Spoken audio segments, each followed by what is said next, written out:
اعوذ باللہ من الشیطان الرجیم بسم اللہ الرحمن الرحیم الصلاۃ والسلام علیک یا سیدی یا رسول اللہ وعلی آلک واصحابک یا سیدی یا حبیب اللہ۔ السلام علیکم ورحمۃ اللہ وبرکاتہ۔ تو ناظرین، آج کا ہمارا ٹاپک ہے 5 گناہوں پر 5 بڑی مصیبتیں۔ تو ناظرین، آج جو حدیث مبارکہ میں آپ کے سامنے پیش کرنے لگا ہوں، انتہائی فکر انگیز یہ حدیث مبارکہ ہے کہ ہم میں سے ہر ایک کو غور کرنا ہوگا کہ وہ 5 گناہ کون سے ہیں جن کی وجہ سے 5 بڑی مصیبتیں آتی ہیں۔ تو ناظرین، آئیے ہم چلتے ہیں اپنے ٹاپک کی طرف۔ حضرت جناب سیدنا عبداللہ ابن عمر رضی اللہ تعالی عنہما وہ بیان کرتے ہیں، رسول اللہ صلی اللہ تعالی علیہ وسلم نے ہماری طرف متوجہ ہو کر ارشاد فرمایا، اے مہاجرین کی جماعت، 5 چیزیں ایسی ہیں کہ جب تم ان میں مبتلا ہو جاؤ گے تو تم پر مختلف عذاب نازل ہوں گے۔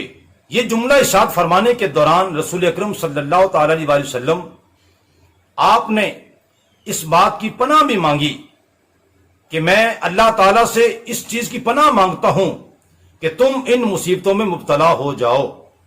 اللہ اکبر۔ آپ نے 5 گناہوں کا ذکر کیا اور ان پھر 5 گناہوں کے بعد جو عذاب آنے والے ہیں ان کا بھی ذکر فرمایا۔ پہلا گناہ کون سا ہے؟ جب قوم اعلانیہ بدکاری کرنے لگے، یعنی فحاشی اور یعنی بے حیائی زیادہ ہو جائے تو اس میں طاعون پھیل جاتا ہے، استغفر اللہ، اور یہ انتہائی خطرناک بیماری ہے۔ فرمایا ایک تو طاعون پھیل جاتا ہے اور دوسرا کیا ہے، اور ایسے دردوں والی بیماریوں میں مبتلا ہوتے ہیں جو ان سے پہلے لوگوں میں نہیں تھیں۔ اور دوسرا گناہ کون سا ہے؟ جو قوم ناپ اور تول میں کمی کرتی ہے اس میں قحط سالی، سخت مشقت اور ظالم حکومت نازل کی جاتی ہے۔ تیسرا گناہ کون سا ہے؟ جو لوگ زکوٰۃ ادا نہیں کرتے وہ بارش سے محروم کر دیے جاتے ہیں، اور اگر جانور نہ ہوتے تو ان پر بارش بالکل نہ برسائی جاتی۔ اور چوتھا گناہ کون سا ہے؟ تو لوگ اللہ اور اس کے رسول صلی اللہ علیہ وسلم سے عہد شکنی کرتے ہیں، یعنی اللہ تعالیٰ اس کے رسول صلی اللہ علیہ وسلم سے کیے ہوئے وعدے توڑ دیتے ہیں، ان پر ان کے دشمنوں کو مسلط کر دیا جاتا ہے جو ان کے بعد اموال کو لوٹ لیتے ہیں۔ 5واں گناہ اور اس کی وجہ سے مصیبت کون سی آنی ہے؟ فرمایا اور جو ائمہ اور حکمران کتاب اللہ کے مطابق فیصلے نہیں کریں گے تو وہ آپس کی جنگوں کے خوف میں مبتلا رہیں گے۔ استغفر اللہ العظیم۔ ناظرین، مخلوق کے اندر سب سے زیادہ، ہمارے ماں باپ سے بھی زیادہ اگر کوئی ہمارا خیر خواہ ہے تو نبی مکرم، نبی محترم سیدنا محمد الرسول اللہ صلی اللہ تعالی علیہ وسلم ہیں۔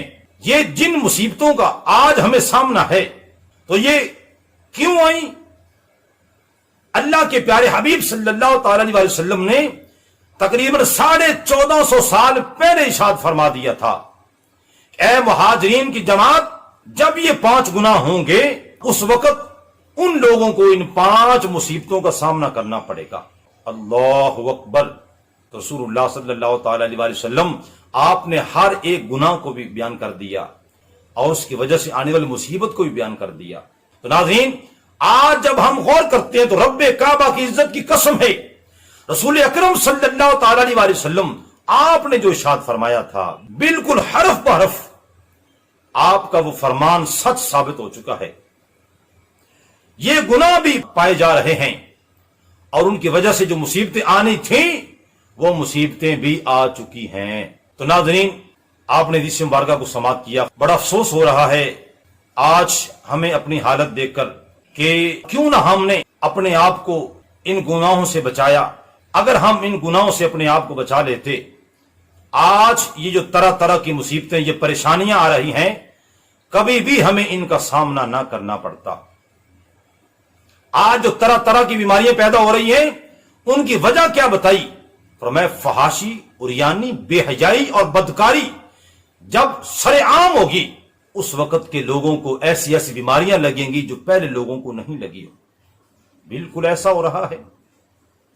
طرح طرح کی نئی نئی بیماریاں پیدا ہو رہی ہیں. ایک بیماری کا بھی علاج مکمل نہیں ہوتا تو نئی بیماری آ جاتی ہے. اور پھر ناپ تول میں کمی، یہ تو ہمارا شیوا بن چکا ہے. اللہ سے نہیں ڈرتے اور طرح طرح کی ناپ تول میں کمی کرنے کے ہیلے بہانے تلاش کیے جاتے ہیں. اور اس کے ساتھ ساتھ لوگوں نے زکوٰۃ دینا بھی چھوڑ دی. اللہ ماشاءاللہ بہت کم لوگ ہیں جو زکوٰۃ صحیح طور پر ادا کرتے ہیں. کی وجہ سے آج ہمیں قحط سالی کا سامنا ہے، اور پھر اللہ اس کے رسول صلی اللہ تعالی علیہ وسلم کے حکم کے مطابق فیصلے نہیں ہوتے، جس کی وجہ سے آج ہمیں ان پریشانیوں کا سامنا ہے. تو کسی نے کیا خوب کہا تھا کہ وہ معزز تھے زمانے میں مسلمان ہو کر، ہم خار ہوئے تارک قرآن ہو کر. تو ناظرین، میں انتہائی ادب سے گزارش کروں گا، خدا را ہم میں سے کوئی بھی اگر ان میں سے کسی گناہ میں مبتلا ہے تو اس کو چھوڑ دیں. جب تک ہم ان گناہوں کو نہیں چھوڑیں گے، اللہ کی بارگاہ کے اندر پکی سچی توبہ نہیں کریں گے، اس وقت تک ان مصیبتوں سے، پریشانیوں سے ہماری جان نہیں چھوٹ سکتی. دعا کرتا ہوں اللہ تعالی ہم سب کو عمل کرنے کی توفیق عطا فرمائے. آمین ثم آمین. وآخر دعوانا الحمدللہ رب العالمین.